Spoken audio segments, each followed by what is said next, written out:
আমার একটা কৌতূহল আছে, স্বাস্থ্য উপদেষ্টা বলে তো কিছু এক্সিস্ট করে না। স্বাস্থ্য উপদেষ্টা হচ্ছে ডক্টর মোহাম্মদ ইউনূস। আপনারা স্বাস্থ্য উপদেষ্টার ভিতরে 100টা কথা বলেন, ডক্টর মোহাম্মদ ইউনূসের বিরুদ্ধে কথা বলেন না কেন? কারণটা কি? একদম আওয়ামী বয়ান হইলো। আমি যখন আওয়ামী মন্ত্রীদের চাইপা ধরতাম, ওরা বলতো যে হ্যাঁ আমরা খারাপ, খালি হাসিনা ভালো। এই কথাটা মিলে গেছে আওয়ামী লীগের অ্যাপিলেট ডিভিশনের বিচারপতিদের মতো। কিরকম? শফিক রেহমান বর্তমান যে অ্যাপিলেট ডিভিশন আগে ছিল, তাদের বিরুদ্ধে একদম স্পষ্ট একটা অভিযোগে কলাম লিখেছিলেন, আমার দেশ চেপেছিল। শফিক রেহমান এবং মাহমুদুর রহমানকে হাইকোর্ট নিয়ে ঘন্টার পর ঘন্টা দাঁড়িয়ে রেখেছে, বলেছে ট্রুথ ইজ নো ডিফেন্স। সেইটার পরে আমার দেশকে সম্পাদকে বলতেছে বাই চান্স এডিটর। এর মানে অ্যাপিলেট ডিভিশনের যে আওয়ামী লেসপেন্সাররা ছিল, তারা মাহমুদুর রহমানকে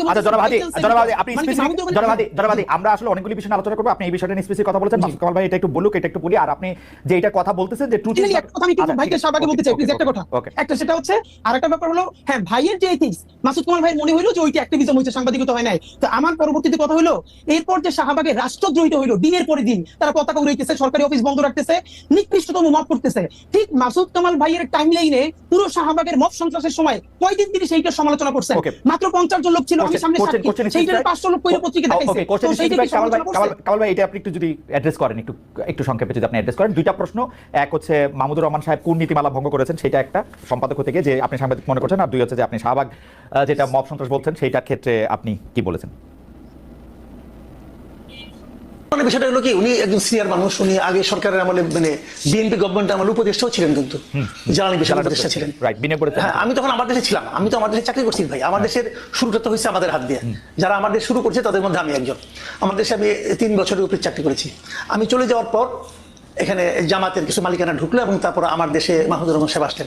আতর সামাদ স্যার উনি আমার টিচার এবং ওনার সঙ্গে বসে আমিও কাজ করেছি, কাজে এটা নিয়ে কোনো আপত্তি নাই। বাট একটা জিনিস হলো কি, আমার দেশের সম্পাদক হওয়ার আগ পর্যন্ত আমি জানতাম না যে মাহমুদুর রহমান সাহেব সাংবাদিকতা করেছেন। আমি জানতাম উনি সরকারের উপদেষ্টা ছিলেন, আমি জানতাম উনি মুন্নু সিরামিক্সের সঙ্গে চাকরি করতেন, আমি জানতাম এগুলো। শাইনপুকুর সিরামিক্সের সিইও ছিলেন উনি। সরি, মুন্নু সিরামিক্স না, শাইনপুকুর ছিলেন, মুন্নু ছিলেন। উনি মুন্নু সিরামিক্সের তো মালিকের মেয়ের জামাই। মুন্নু থেকে উনি শাইনপুকুরে আসছেন। শাইনপুকুর সিরামিক্সটা উনার হাত দিয়ে, মানে সালমান রহমানের প্রতিষ্ঠান। জি, সালমান রহমান। হ্যাঁ, উনি সালমান রহমানের প্রতিষ্ঠানে ছিলেন, চাকরি করতেন। তো তারপরে সরকারের উপদেষ্টা হয়েছিলেন। তো এর মধ্যে উনি সাংবাদিকতা কবে করেছিলেন আমি জানি না ভাই, হাদি জানতে পারে। আর আতর সামাদ যার পাশে বসে, আতর সামাদের পাশে বসে আমরা কাজ করেছি, আতর সামাদের আমি ক্লাসও করেছি ভাই, বিভিন্ন রকম, সেটা অন্য হিসাব। তো হতে পারে, তারপরেও হতে পারে, মালিক হলে অনেকে হয়ে যায়, তো সেটা হতে পারে, মানতে পারে, অনেকে মানতেও পারে। বাট আমার কাছে ওনাকে আমি এইভাবেই মূল্যায়ন করি। আমি মনে করি উনি পেশাদার সাংবাদিক ছিলেন না আগে কোনোদিন, পেশাদার সাংবাদিক নয়, একবারে সম্পাদক হয়েছেন। বাট এটা আমার পছন্দ না, আমি কি করবো ভাই? আচ্ছা, এটা গেল একটা।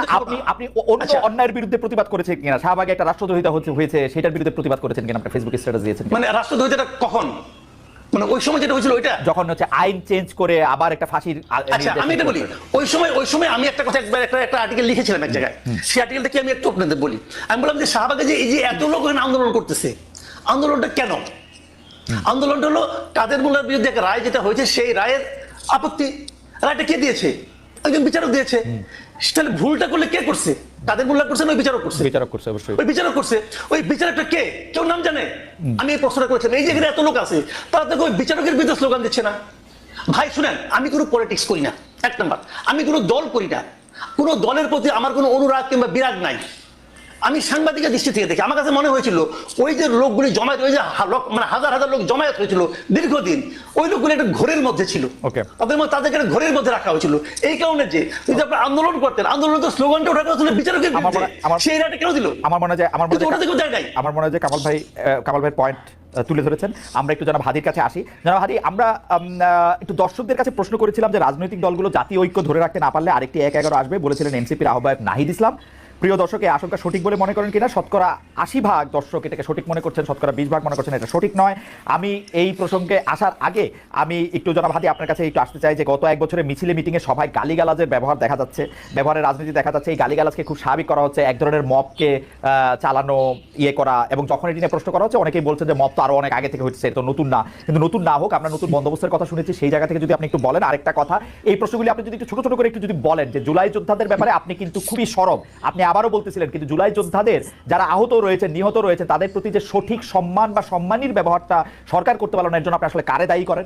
এইটার জন্য তো আসলে কোনো ভিতরে ষড়যন্ত্র, ডিজিএফআই এর কোনো কিছুই দরকার নাই। ডক্টর ইউনূস এবং তার উপদেষ্টা পরিষদের সিদ্ধান্তই যথেষ্ট ছিল এবং এগুলি ইজি, মানে আমাদের চোখের সামনে হয়েছে, রেকর্ডের আছে, এগুলি ইজি ছিল। এর জন্য আপনি কাকে দায়ী করেন? আর এই যে গালিগালাজ, মব, এই বিভিন্ন জায়গায় আইন নিজের হাতে তুলে নেওয়া, এই জায়গাগুলিকে আপনি আসলে কিভাবে দেখেন জনাব হাদি?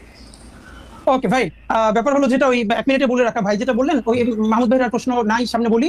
পৃথিবীতে এরকম 1 ঘন্টা আলাপ করা যাবে যে অসংখ্য বড় বড় মিডিয়া হাউস আছে যার প্রধান সম্পাদক অন্য প্রফেশনে ছিলেন, তারপরে সেখানে এসে নিজেকে প্রতিষ্ঠিত করেছেন নিজের যোগ্যতায়।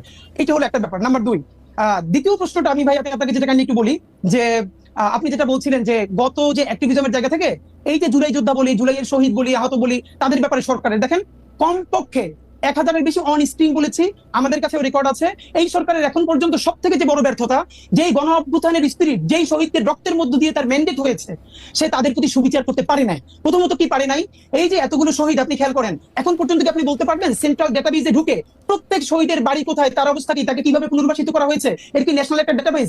1000 বার বলেছি, বিদেশি প্রবাসী অনেক ভাইয়েরা তাদেরকে সাহায্য করতে চায়, ঠিক কিভাবে করবে? সরকারের একটা জাতীয় ডেটাবেজ থাকবে, অমুক শহীদ এই কয়জন পরিবারের সদস্য মারা গেছে এবং তার পরিবারের এই অবস্থাটাকে করতে পারে না। হাদিজা ছোট করে বলি, এই ব্যর্থতার কথা আপনি অনেকবার বলেছেন, আপনার মুখে আমি অনেকবার শুনেছি। আপনি যদি কারণটা বলতেন যে সরকার এটা করবে না কেন, সরকার তো ওইটাই সরকারের এক্স্যাক্টলি দুইটা কারণ ভাই, দুইটা। কি কারণে? হ্যাঁ, নাম্বার 1, এই উপদেষ্টাদের মধ্যে একমাত্র 2-3 জন ছাড়া আর কোন উপদেষ্টা নাই যারা হাসিনার ফ্যাসিবাদী আমলে ভীষণভাবে নির্যাতিত হয়েছে।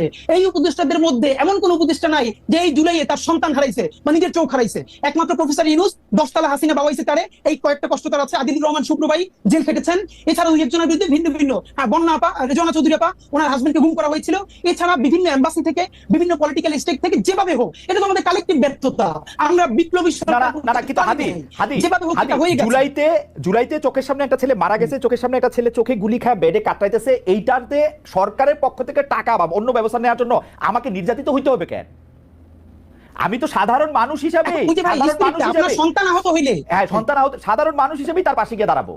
মানে এটা তো কোনো যুক্তি, মানে এটা তো আপনি দাঁড়াবেন ভাই। এখন আমি আপনার একটা পরামর্শ দিয়ে রাখি খালিদ ভাই, আমি আপনার একটা পরামর্শ দিয়ে রাখি, আপনার যদি সম্ভব হয় আপনি স্বাস্থ্য উপদেষ্টার সাথে একদিন একটা শো করেন। আমরা 1000 বার বলেছি স্বাস্থ্য উপদেষ্টা উনি ভদ্রমহিলা, লোক ভালো, উনি নিজে অসুস্থ, ওনার ডায়াবেটিসের ইনে লাগে 2 ঘন্টা পর পর, উনি কিভাবে যাবেন? না, এটা স্বাস্থ্য উপদেষ্টা রাখি। কিন্তু জনাব হাদি, আমার একটা কৌতূহল আছে, স্বাস্থ্য উপদেষ্টা বলে তো কিছু এক্সিস্ট করে না। স্বাস্থ্য উপদেষ্টা হচ্ছে ডক্টর মোহাম্মদ ইউনূস। না, নাই তো। আপনারা স্বাস্থ্য উপদেষ্টার ভিতরে 100টা কথা বলেন, ডক্টর মোহাম্মদ ইউনূসের বিরুদ্ধে কথা বলেন না কেন?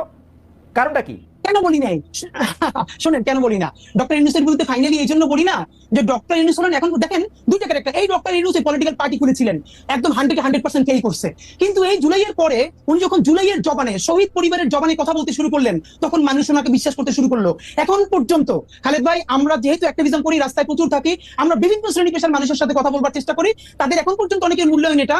এই ইন্টারিমের অনেক সমস্যা আছে, কিন্তু এখন পর্যন্ত তারা ইউনূসকে ট্রাস্ট করতে চায়, ঠিক ওই কারণে যে তিনি জুলাইয়ের জন্য কিছু করতে চান। কেন?